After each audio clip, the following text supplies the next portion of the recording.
Here is how to enable two-factor authentication in Instagram. So let's get started. First, open Instagram and go to your profile page. Once you're here, click on the three lines which are on the top right.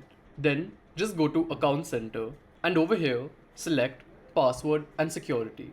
Then you'll find the option for two-factor authentication. So click on this. You have to select which account you want to enable it for. So I'll select my Instagram account. And now there are two methods for authentication. One method is with an authenticator app, and the other one is through SMS or WhatsApp, where they'll send you a text every time. So the easier option is the second option.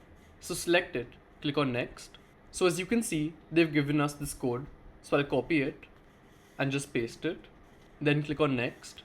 And here they've said they'll ask for a login code every time you log in with a new device. So just click on next. Over here, you have to add a backup email ID. So they'll send a confirmation code on that as well. So this is an optional step. So if you want to do this, you'll again have to enter your email ID and enter the code which they send. But I'll skip this for now. And now it's done.